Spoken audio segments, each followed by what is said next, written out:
previous lecture, we have analyzed torsional vibration of some simple systems like single degree of freedom system, or 2 degree of freedom system, or 3 degree of freedom system.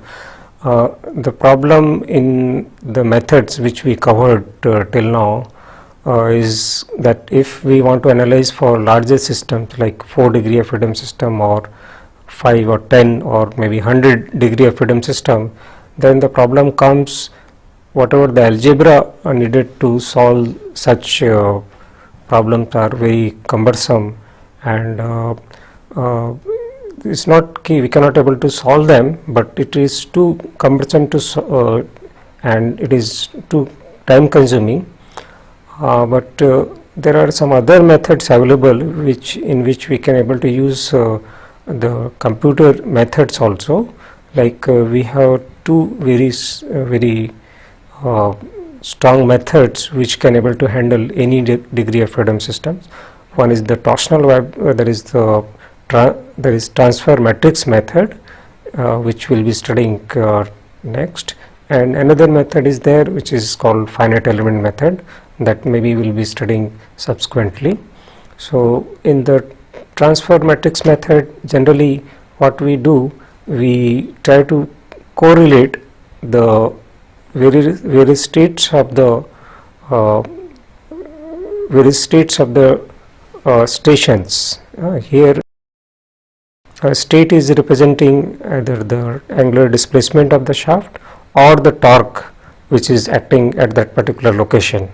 So we will be relating these state vectors at various locations with the help of either field matrix, which is something like a stiffness matrix, and through point matrix, which is nothing but something like mass matrix or polar mass moment of inertia effect will be there in that. So this particular method, the advantage of the transfer matrix method is that even if the degree of freedom of the system is very large, then also there is the size of the matrices which we handle is remains same. There is another method that is called finite element method, in that the problem is if the size of the matrices which we handle increases with the degree of freedom of the system. But there are some disadvantages of the transfer matrix method, that the solution becomes nonlinear, and generally we get the frequency equations by which we will be obtaining the natural frequency. Their polynomial form, and the degree of polynomial increases as we increase the degree of freedom. So some kind of root searching technique will be using for solving those equations. But on the other hand, in the finite element method, we will be having large number of simultaneous equations. They will be linear, and they can be solved using powerful techniques which are available in the numerical analysis. So let us see the multi-degree of freedom system of the torsional vibration using the transfer matrix method.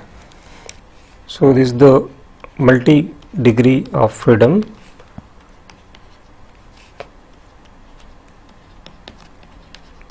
torsional vibration. In this, let us consider various numbers of discs which are connected by shaft. Here we are assuming that shaft is flexible but having no mass, and discs are rigid and having polar mass moment of inertias. We can able to consider any number of discs here, but for time being we are considering only 3 discs, but this method can be extended for any number of discs.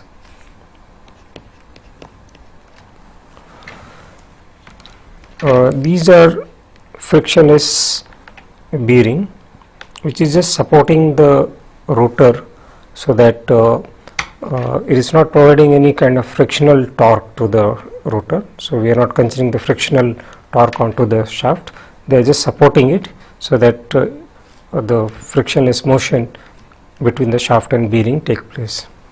These discs are having angular displacements, they are time dependent. Again here we are analyzing the free vibration, so we are not applying any force to the system. So let us take the free body diagram of one of the disc. Let us say disc 2. This is the disc 2. Let us say it is having this particular oscillation. Now because of this there will be torque on this side of the disc which will be coming from the shaft. Let us call it left of disc 2, torque left of disc 2, and there will be another torque from the shaft which is right of 2. So subscript R represent right, and there is back subscript R represent right, and L represent the left of the disc, and 2 represent the disc number. Okay. Now if we consider the equilibrium equations for this disc, we can able to write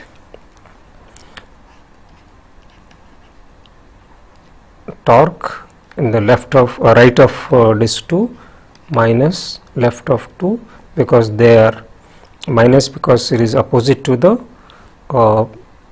displacement of the disc theta 2 should be equal to the inertia torque. Okay.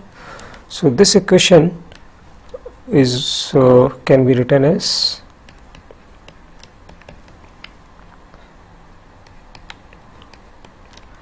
theta 2 plus like this. Now the angular displacement in the right and left of the discs are same,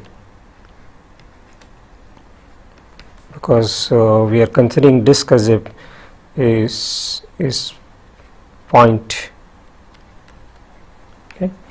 So these two equations, if you see carefully, in the left hand side we have kept terms which is having back subscript as right, and in the right hand side we have kept the terms which are having subscript L. So here, because both are same, so we can add back subscript to the theta here, that is L. Now these two equations can be combined in a matrix form like this.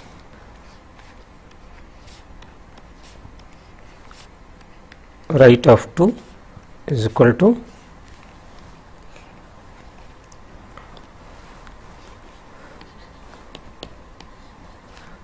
left of 2, and you will find that the first equation is representing theta in the right is equal to theta in the right or left, and second equation is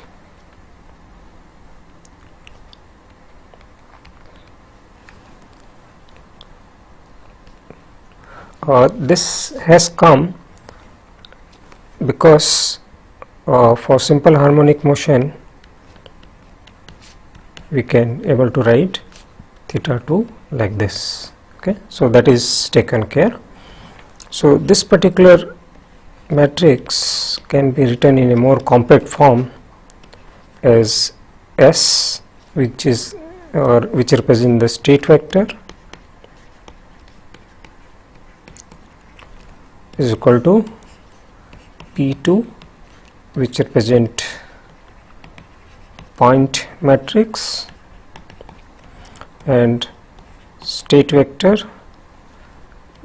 left of 2. Okay. So state vector, you can see it contains angular displacement and the torque.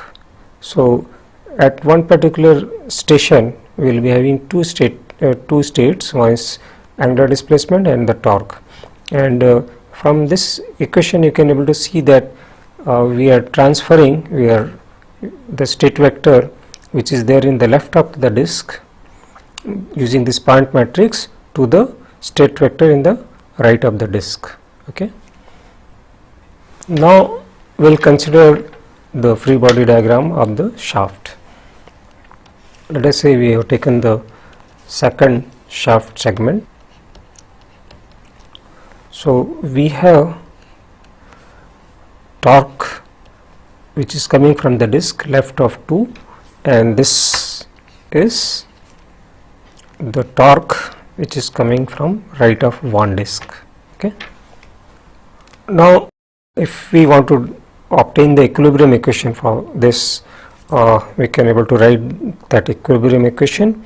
In that you can see that the displacement of the disk here is theta 1, and displacement of the disk here is theta 2, which is, let us say, left of 2, and this is right of 1. Whatever the torque is being transmitted through this shaft can be written as the relative twist between the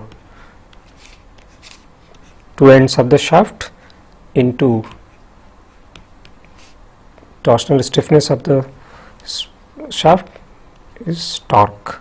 Okay. So this can be written as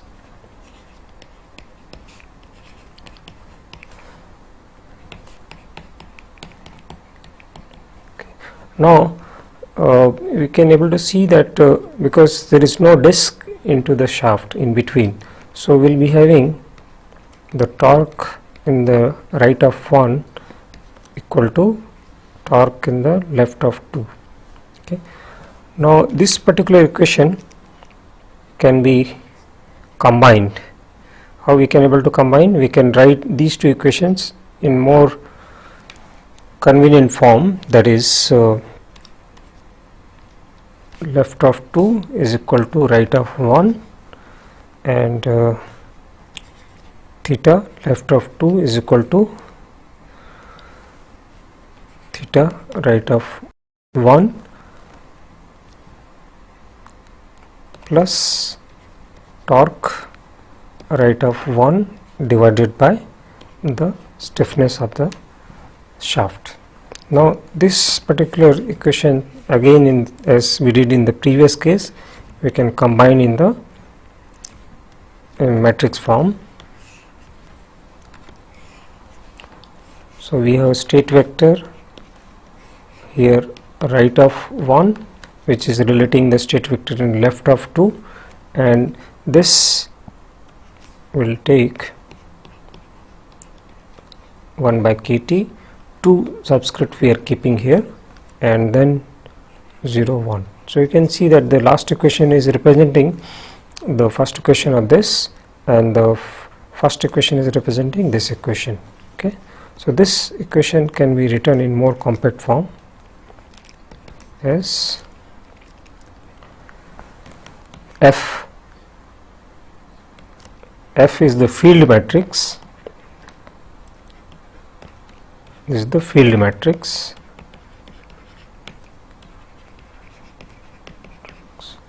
okay. So field matrix is relating the state vector which is there in the right of disk 1 to the left of disk 2.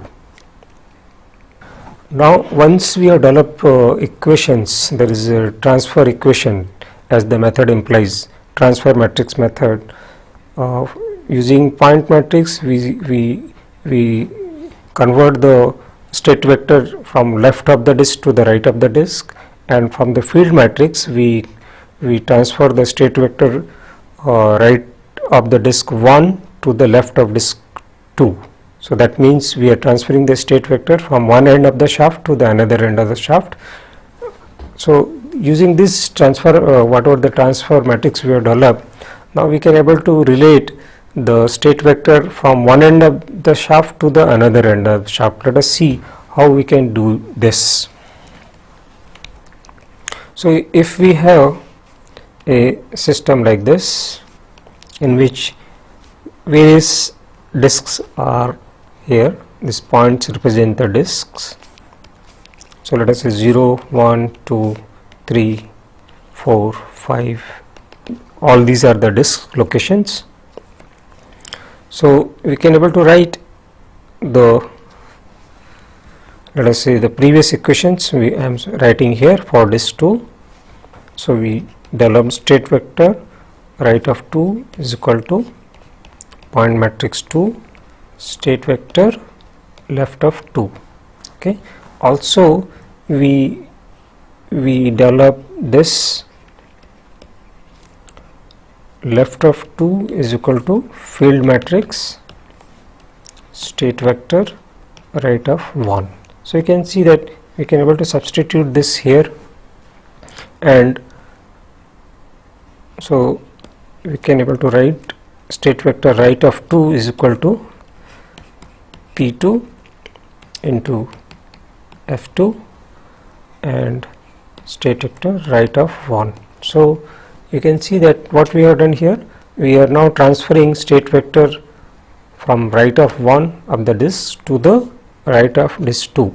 So directly we are jumping to the shaft and then disk in one shot, and the same thing can be extended for the whole shaft. Let us see how we can do it.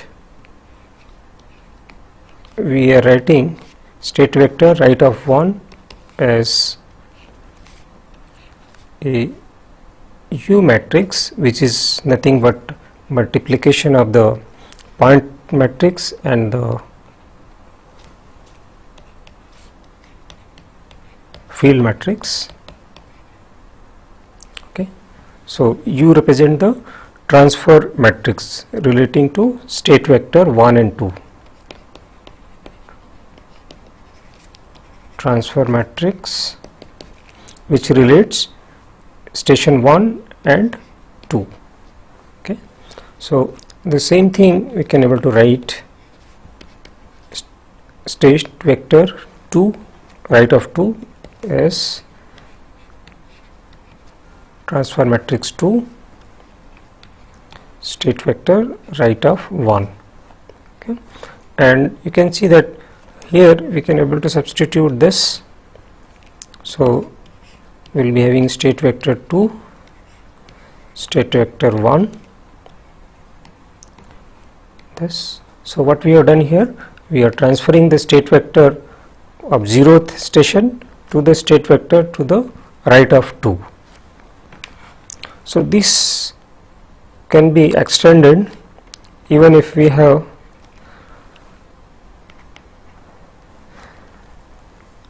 n number of disks.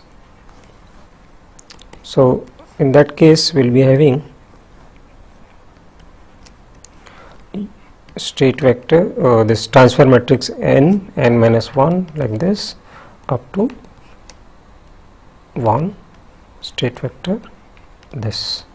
So you can see that once we have developed the point matrix and field matrix, so we got the transfer matrix between two stations, and it can be used to transfer the state vector from 0th station to the last station, and this can be simplified as T, capital T, and capital T is the overall transfer matrix.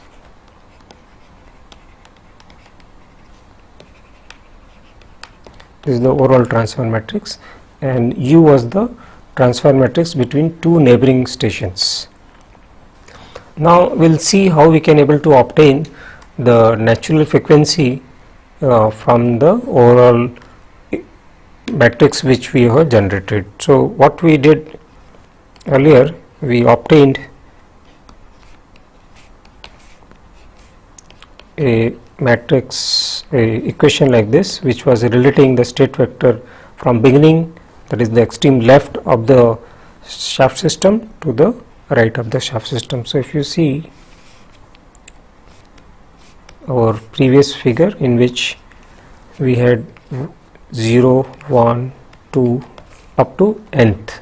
Okay. So this is the state vector at 0 location, and this is the state vector at the nth station. Now let us expand this equation. Theta t we are writing in the expanded form, and if you see this T matrix, because it is multiplying various matrices, point matrices and field matrices, and all are having 2 size. So final also will be having same size, because we are multiplying the matrices, so they will not increase in size, they will remain in size. So let us say whatever the multiplication, final terms are like this, and this is theta t, this is 0, left is not there because this is the beginning of the station. Now we need to apply the boundary conditions. So let us say we have for this particular case, let us say we have simply supported ends. Now to solve this particular equation, we need to apply the boundary condition, and if we see in this particular case, we have supported this rotor over the frictionless bearings. Okay, so they are not providing any torque in that, so that means ends of the discs are free. So here we have free end conditions. Free end condition means there will not be any torque at station 1 station 0, and there will not be any torque at station n. So what we can do, we can equate this torque equal to 0, this equal to 0. These displacements will not be 0 because this free end, it will be having some displacements. So once we applied the boundary conditions for a specific problem in which we are considering the free end condition, you can see this equation can be expanded as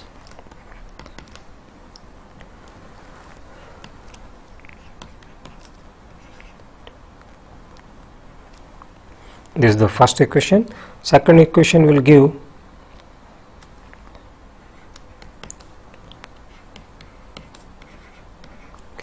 so you can see from the second equation, especially because theta naught cannot be 0 because there is a displacement of the disc which is there at the station 0.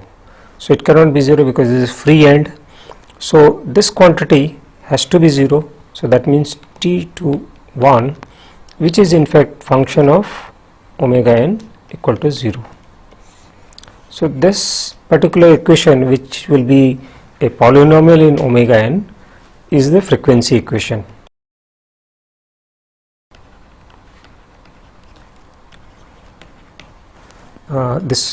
This can be solved if polynomial is more than 4th degree, then obviously we have to solve using some numerical technique. If up to 3rd, we can able to solve using closed form solutions. This second equation is that will be used to obtain the mode shape. So once we have solved this particular frequency equation, will depending upon the number of degree of freedom in the system, that means number of discs in the system, will be having that many number of natural frequency. Like if we have n number of discs in the system, rigid discs with the massless shaft, we will be having n number of natural frequency, and so here those natural for finding the mode shapes corresponding to each of the natural frequency, what we have to do, we have to come back to this particular equation, in which let us go to the next slide.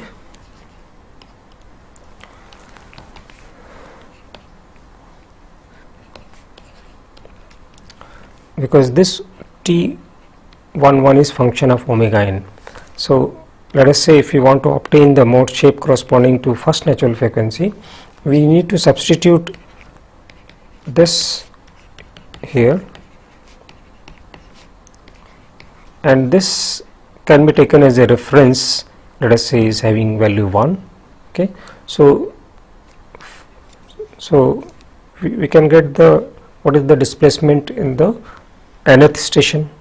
Now we have relations earlier using transfer matrix method, in which we have related the state vector of the nth to the state vector of the n minus 1. Okay, so we can able to use those equations like state vector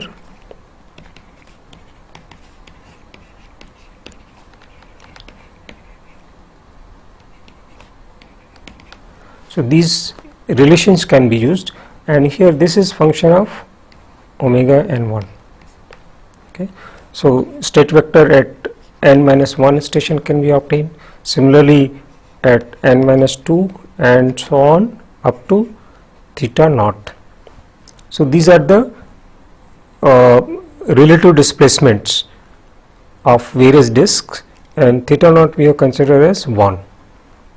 Okay, so these displacements which we obtained for a particular speed, okay, what we can able to do, we can able to plot them in this form, where this is the 0, 1, it will be having some value, 2, maybe it will be having some other value, like this up to nth, this is n minus 1 n. Okay, so this is the mode shape for a multi-degree of freedom system. In mode shape is nothing but the relative displacements of the various disks. So you can see that once we obtain the displacement of the shaft at one end, using transfer matrix we can transfer those information up to the other end. Okay, so this is corresponding to omega n1. Now similar mode shapes we can able to obtain for other natural frequencies 2 or 3. Just what we have to do, we have to carry out the same transfer matrix equations we have to use to relate various displacements corresponding to these natural frequencies. So in a particular multi-degree of freedom system, if we have n number of natural frequency, obviously we will be having corresponding n number of mode shapes. Now we have already seen how the transfer matrix method works. Let us see one example which we took earlier also, so that the concepts regarding the transfer matrix method is more clear. Okay, so we are taking for simplicity 2 mass rotor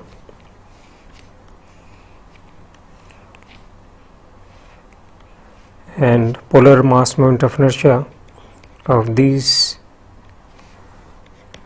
are 0.06 and 0.02 kg meter per square.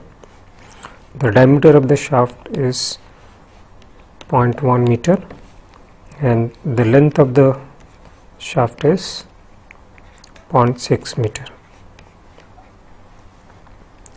Now the modulus of rigidity is given as 0.8 into 10 raised to 11 Newton per meter square.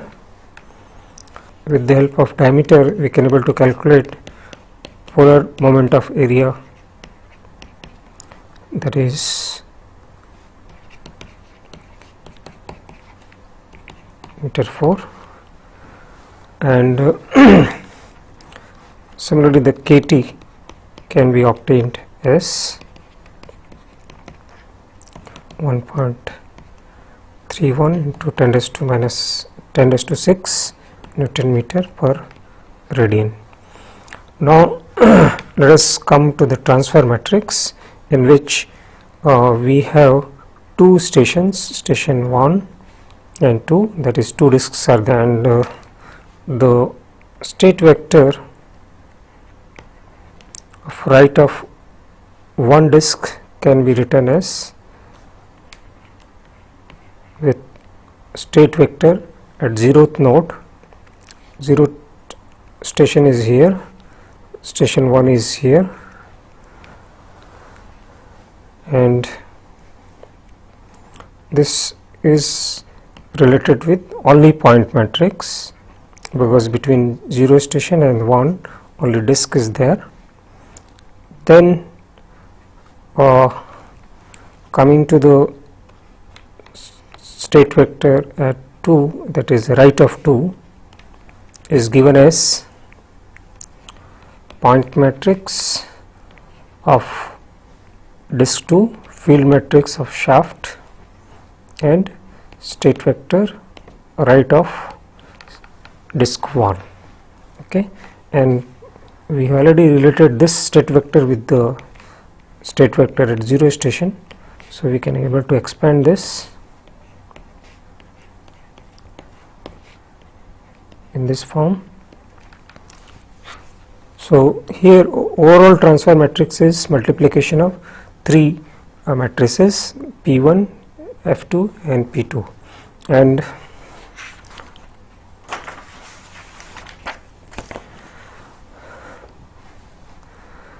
for clarity I am writing these matrices so that the steps are more clear.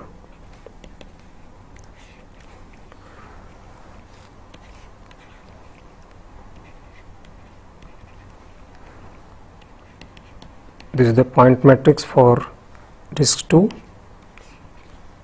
then the field matrix for the shaft,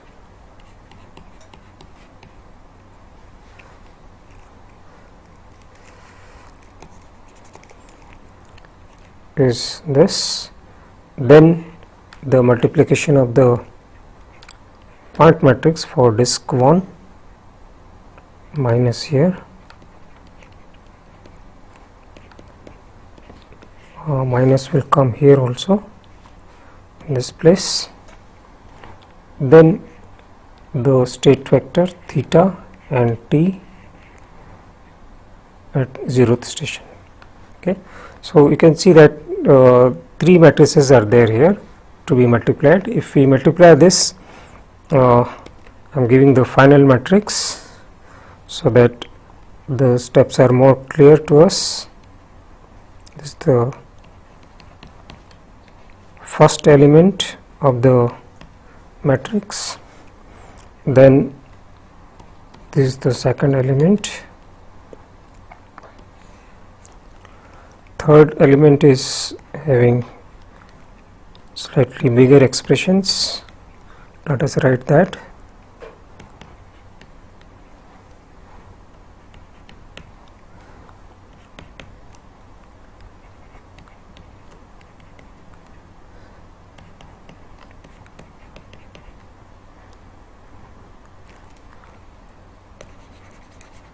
This is KT,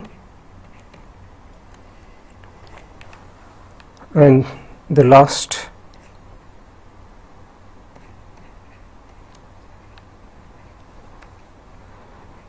IP2 by KT.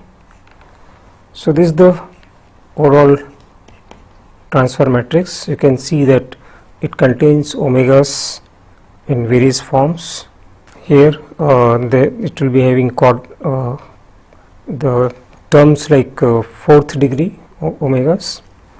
So now we can apply the boundary conditions. So boundary conditions is, because if we go back to the previous thing, this rotor is also supported on frictionless supports. So both the ends are free for this case also. So there is no torques at 0 station and there is no torque at this second disk right side.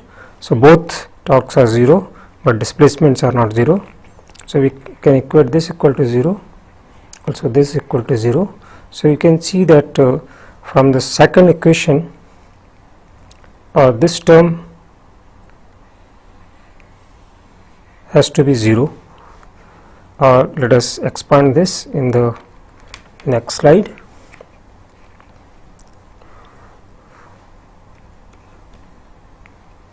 So after substituting values of stiffness terms and polar mass moment of inertias, we will be getting these terms.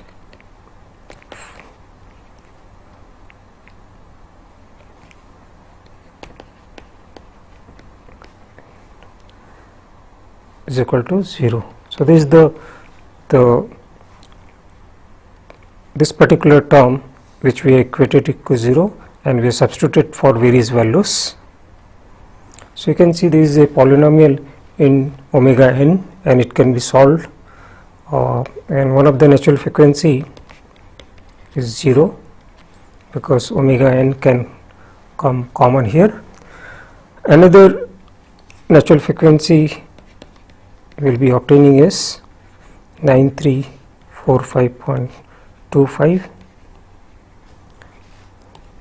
and you can able to see that this is the similar example which we have taken in previous lecture, and the results are the same, but methods are different. There may be some difference due to the truncation error, numerical truncation errors. Now regarding the mode shape, because natural frequencies are same, mode shape also remain the same. That means for first natural frequency, this will come, and this we can able to find out from the previous expression, the same expression. You can substitute in this equation, the whole equation, omega n is equal to 0. So you can see that theta, which is right of 2, will come equal to theta naught. This is in more explicit form, this form, okay. And other intermediate displacements also can be checked through the transfer matrix method, or transfer matrices, in between transfer matrices, and you will see that all the displacements will be having same value, because corresponding to the 0 natural frequency we will be having all the displacement equal to 0, that is rigid body mode. Similarly, if we substitute this in the previous equation, we will be getting relative displacement, that is 2 by theta naught is equal to minus 3. Again we will be getting the similar as we got in the previous case. Now we will be starting another class of torsional vibration, which is a part of the geared system which we have covered. In the geared system, we have seen that the two shafts are having different speeds, and we could able to convert that system to equivalent single shaft system. But there are some application where we will find that the same gear, one common gear, gives power to 2 or 3 shafts. Especially in cotton industry, we will find that there will be a common power source, and various spindles will be given power from that, and because of that the power goes to various branches, and that is why we call this particular system as branch system. And this particular case will be analyzing for two branches, and the method can be extended for any number of branches. And here we will be using transfer matrix method for this particular case. So let us see what is branch system.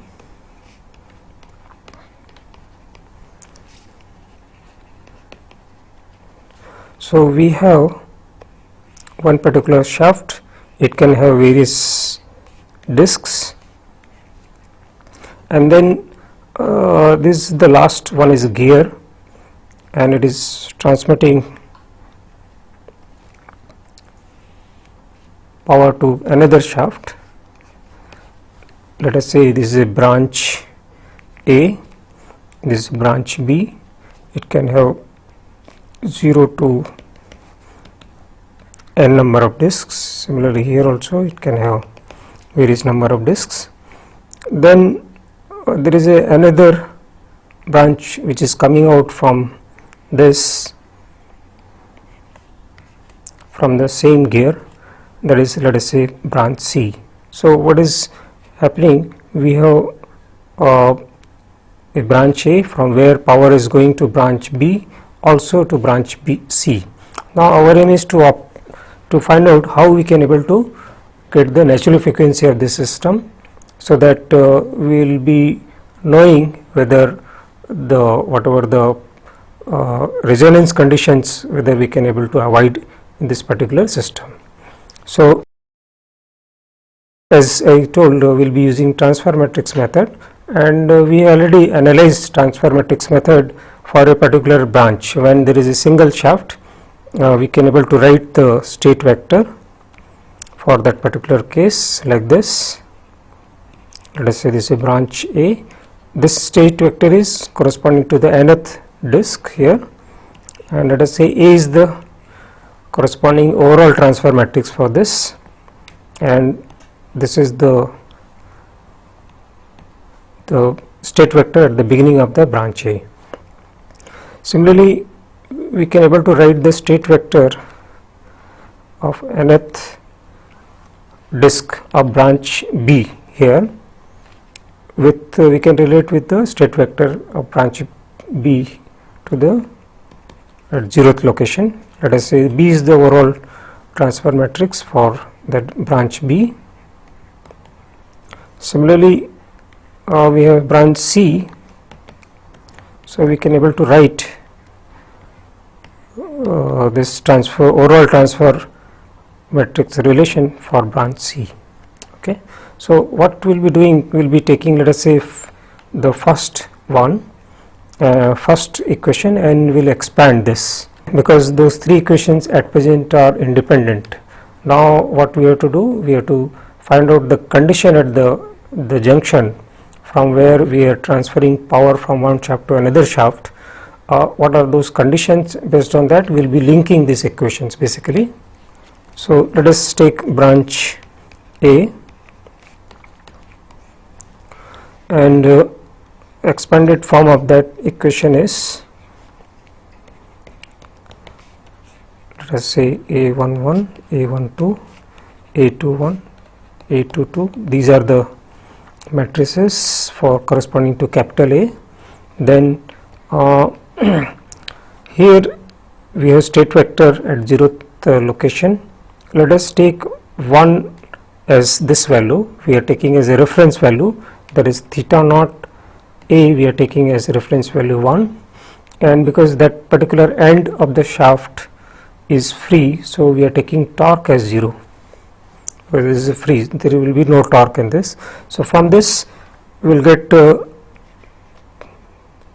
theta NA is equal to A11, and from second equation we will get TNA is equal to A21. Okay, this is coming from these two equations. Now let us come to the branch B. In branch B, how we can able to relate the branch A and B? With the help of gear ratio, we can able to relate the displacement at 0th station of branch B to the nth station of branch A by the gear ratio between branch A and B. This is the gear ratio. Now what is the other condition in branch B? Because the right hand side of the branch B, that means here there is a free end, so we will be having torque in the nth station of branch B is equal to 0. So these are the two conditions we have, which we need to apply in the second equation for this particular equation. So let us expand this equation, and if we expand it, it comes theta, this is for the nth of B, so this torque is 0 here. According to this, should be equal to, we are expanding for capital B, these are the elements of the matrix. Then here we have theta naught B, so that can be written in terms of theta NA by gear ratio NAB, and torque remains the same. This, now these equation can be expanded, and B, that is the first equation, B11 theta NA by gear ratio AB, then we have B12 and T B naught. Okay, and second equation of the previous this expression will give us B21 theta NA NAB, then B22 T B naught. Okay. Now this second equation can be you can see that from this second equation we can obtain the torque at 0th station. Okay. So this is B21 divided by B22 theta Na by gear ratio AB. Okay. So this expression we got, which is the torque at 0th station of branch B. Okay. These and from the first equation you can see we can able to substitute this here, so that we can able to eliminate the theta naught B from the first equation here. So let us, if we do it, then it will be containing only the displacement at branch A, the last station of branch A, here also. So you can be able to see that this particular equation will be containing only the displacements that will be using in future for obtaining the mode shapes. So now let us come to the branch C. We already covered the branch A and B, we related them also. Now from branch C, what we can able to find out. So at branch C we have similar relation as branch B. First thing is with the gear ratio between A and C. Okay. And apart from this, there is another condition which is coming from the how much strain energy is transferring from gear A to B and C. So if we equate that, we will get a relationship of torque which is transmitted through A and B and C. This is this torque C. Okay. So these two conditions we have to satisfy at the branch, for the branch C. Okay. So these equations, if you see carefully, can be written as theta Na we already obtained earlier, that is equal to A11 by NAC, and then the second equation, this equation we can able to write in this particular form, in which we want to know the torque at station 0 in branch C equal to, okay, just we are transferring other terms on the other side, so that we get the expression in terms of known quantities. So here you can able to see that we have the expression for T naught B earlier. Let us go back to that previous slide. T naught B is this one. This can be written as B21 theta Na is nothing but A11 divided by B22 and AB. So this expression will be putting here, and if we substitute that, we will find this particular form of the equation. So basically here we have eliminated all the torque terms, and now they are in terms of the overall transfer matrix for branch A, B and C. You can see A11, B21, B22, all these are related with the overall transfer matrix of the branch A and B, and NAB is the this gear ratio between branch A and B. Now we will be writing the equation for the expanded form of the equation for branch C. Here theta is for branch C, because this particular end of the shaft is free, so torque is 0, is equal to, these are the elements of overall transfer matrix for branch C. Then here theta naught C is there, which we have obtained like this, so we will be substituting this value directly there, A11 by NAC, and here theta naught C is there, which we will obtain expression. So this quantity will be directly substituting here. Okay. So once we are substituted here, from the second equation we'll get a equation of this form, which is nothing but the frequency equation of this branch system. There is a slightly bigger expression, but for completeness I am writing this.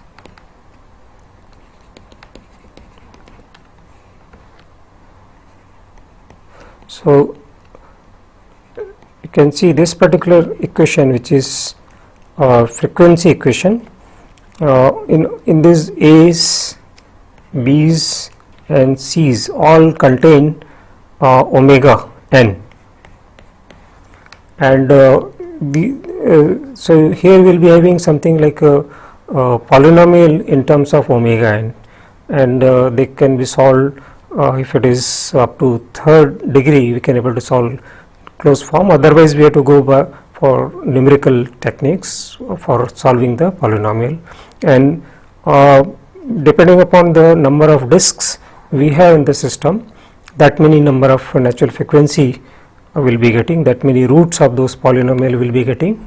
Okay, and then once we got the natural frequency, then again we have to go back to these transfer matrix equations, so that for a particular natural frequency we will be substituting various terms, like here all C's are function of omegas. So we will be substituting here, so we will be getting the displacement at nth station of C, and then using other transfer matrix method, as earlier also it has been explained, we can able to obtain the relative displacement at various stations. So that method is already explained in the previous discussions, so I am not repeating that same thing here. Now we will be taking one example of the branch system, so that our concepts are more clear, and especially I will be taking very simple example, so that the more focus is toward the clearing the steps rather than complexity of the problem. So in this particular case I am taking a very simple branch system, in which this is a branch A and this is the gear B, and here two gears are connected, one is C and another is D, and this particular shaft is connected with a disc E, and this particular shaft is connected with a disc F. So here we are neglecting the mass moment of inertia of the gears C, B and D. This disc A is having mass moment of inertia, polar mass moment of inertia. This disc E is having polar mass moment of inertia, and this is also having polar mass moment of inertia. They are having the following values: 0.01 kg meter square, then is having 0.05 kg meter square, and the disc F is having 0.06 kg meter square. The gear ratio between B and C is 3, and gear ratio between B and D is 4. So these are the gear ratio given, and various diameters and lengths of the shafts are, like all the shafts are having 1 meter length. For simplicity we have taken like this, all the shaft is having 1 meter length, and diameter of the AB shaft is 0.4, that is this particular shaft, and diameter of the second shaft, that is here, is 0.2 meter. They are all in meter. And diameter of the third shaft is 0.1 meter. Now the modulus of rigidity is 0.8 into 10⁻11 Newton per meter square. Now what we can do, we can write the transfer matrix for the branch A. That will be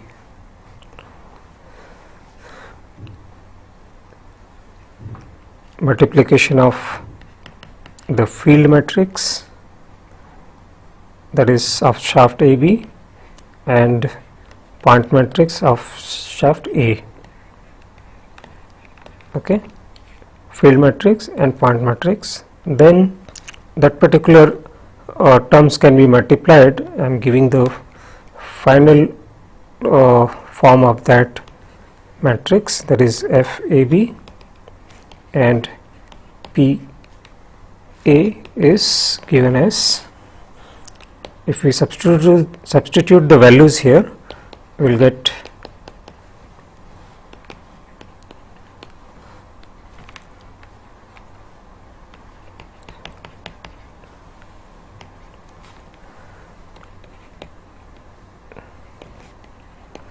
this. Okay, so this is the, I am expanding it so that the method is more clear. I am expanding this because method should be more clear. And for branch B, similarly we can able to write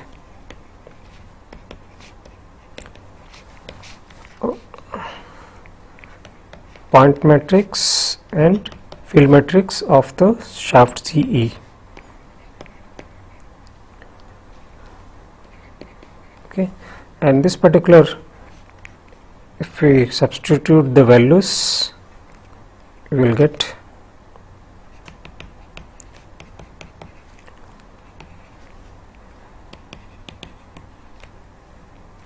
here 00, and here -3, 7, 10⁻⁻10 omega NF plus 1. Okay. Similarly, we can get the overall transfer matrix for C matrix as point matrix for B and field matrix for BF, that is having this form.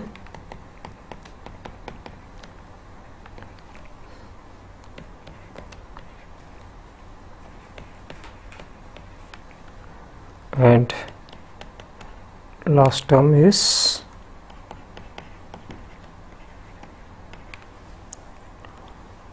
+1.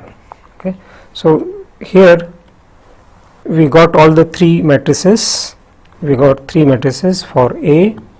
This is the A, then C. So we know all the terms of A's, B's, and C's. Now we can go to the frequency equation. Frequency equations in the more simplified form is of this form.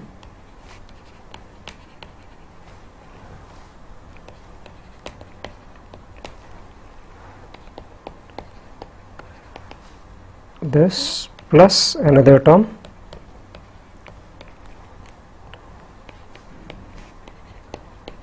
so you can see that this equation is nothing but a polynomial in terms of omega, because all these terms contain omega. They are the elements of the matrices. So if we substitute various values from the previous matrices, we will get a polynomial of this form.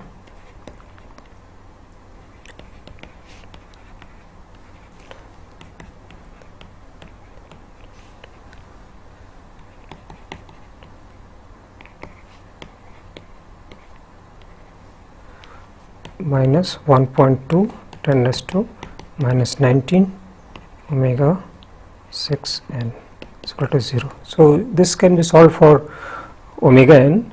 So you can see that there will be 3 roots. First will be this, second is, then third is,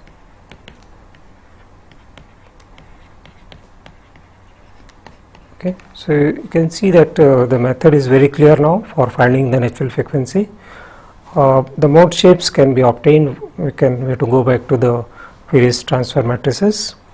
So in this particular lecture we have covered the transfer matrix method initially, and for the single substrate system.